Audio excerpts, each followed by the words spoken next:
How's it going, everyone? William Day here. Chris Rogers, Darkman. DC. And welcome to our WrestleMania 32 review.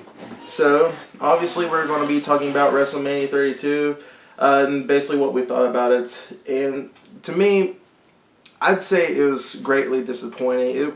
It wasn't the greatest WrestleManias that has ever been shown. But it had its moments. Yes, it had its moments. Like, for example, Shawn Michaels, along with Stone Cold and Mick Foley, popped out together and just utterly just straight kicked ass. Yeah, that was cool. Along with The Rock having another match. Mm-hmm. I mean, of course, unfortunately, it was only 6 seconds, but it was still badass. It was still The Rock, doesn't matter. And then, of course, soon after, Cena came around, helped out The Rock because he was about to get butt fucked in the ass. Mm-hmm. By a bunch of inbred rednecks.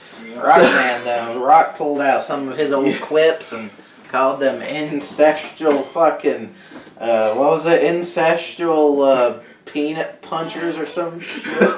Like, it was really good shit. Yeah, yes. Yeah, those two moments alone, I'd say, at least made it at least decent. Yeah. But not good enough to make it like one of the greatest WrestleManias Oh, by the out way, there.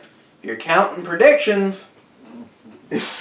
Yes, we were counting predictions, and Chris there had The most wins. Yeah, most wins. I was down by 1. Tyler was down by 2. So By 2, my fucking fat ass. yeah, you Oh my were. God. Don't give me that bull. Yeah. But 3, 20, 40. yeah, but I really couldn't.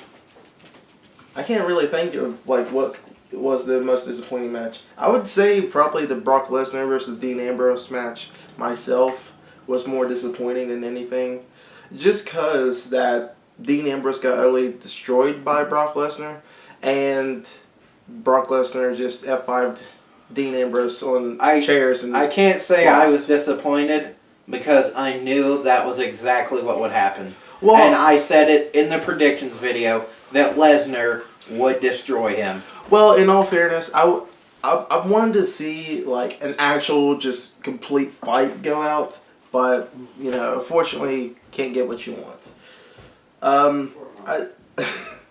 I'd say another disappointing match was the Undertaker versus Shane McMahon match.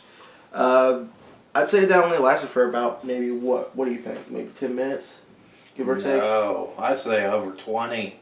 That lasted a good bit. I don't know.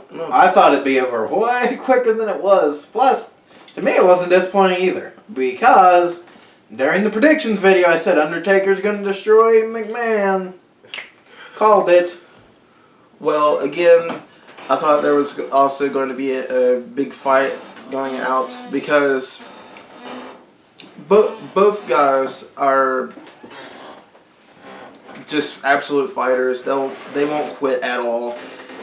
Even though, despite Undertaker's endurance as well as Shane McMahon's agility, it was still greatly disappointing. They hardly used those examples of their endurance and agility against one another. Other than, of course, Shane McMahon jumped off the fucking steel cage or the Hell in a Cell. Yeah, that was pretty impressive. Yeah, that's probably the only interesting thing that happened within that match. And then, of course, Taker dragged out Shane McMahon into the ring and tombstoned him, and that was it. So That's exactly how I said it would happen, too. Man, I am good at predictions. I am good at my work. oh, whatever. That's exactly how I said it ended. Just like the Lesnar one. Okay, you get your bragging rights. Here's the thing. The most boring and disappointing match of the night, to me, was the motherfucking last match between Roman Candles and motherfucking Triple Thug. And all just because Triple H didn't win. no, because it was boring as fuck. Well, For being one of the greatest showman wrestlers of all time, Triple H certainly wasn't being that last night. He was being a boring bastard. Well, he was an old bastard anyway, so... And fucking Roman Candles there has the worst fucking special move I've ever seen. And he's boring, and they're both boring, and none of them know how to be sportsmen. It was a boring match. It's because you don't like wrestling, whatever. But nonetheless, really, I thought that was pretty awesome how it ended. It was just... Roman Reigns just clocked Triple H 3 times in a row and then went for a spear and then ended it all. What kind of fucking asshole needs to do a special move 3 times to take somebody down? You either do it more than that or you do it less than that. Well, if you remember, Triple H had a sledgehammer, and if Triple H was to hit Roman Reigns with a sledgehammer, it would have ended in a disqualification. Nobody wanted that. So, I mean, really, nobody wants a match that ended up in a disqualification or ring out count Frankly, or anything like that. It would probably been more entertaining to see what's his face get hit with a hammer. Maybe, but in terms of that, I would still say it would be disappointing. I think I was... To have it in that way. Let me say, I knew watching it I was going to be disappointed. And the only reason... Well, any of the matches, the only reason that I enjoyed myself was the fact that my predictions were amazing. Because you get bragging rights because you predicted the best matches. I did. I goddamn did.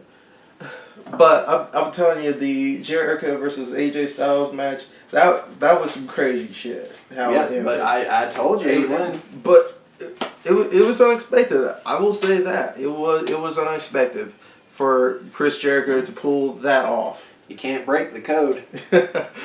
But all in all, overall, I find this WrestleMania to be a D+ pay-per-view. It was just really disappointing, and that's why I give it a D. Shit. There hasn't been a non-disappointing WrestleMania since WrestleMania fucking 3.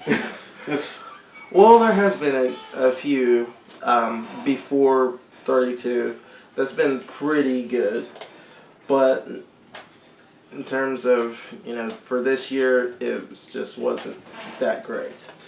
And including the whole entire match card was like completely off. It was. That was dumb. Because the Battle Royal was the second to last match that was put in.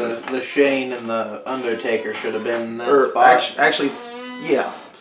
And literally just holy crap, because you would have expected to be either in a kickoff show or the very first match to starting WrestleMania. So I really couldn't, say anything about that other than like what the hell. So it was something. It was a waste of 4 hours. Yeah. So with that, I mean, unfortunately, we can't get TDC's side because he went downstairs or something like that. I don't know. Doing something. But with that said, that will conclude our review for WrestleMania 32. Like we both said, it was disappointing. It was a waste of 4 hours. It really was. So for those that are big fans of it, I don't see whether you liked it or not, but can't really judge you. Yeah. So, anyways, this will conclude it. Real deal. Chris, peace out, guys.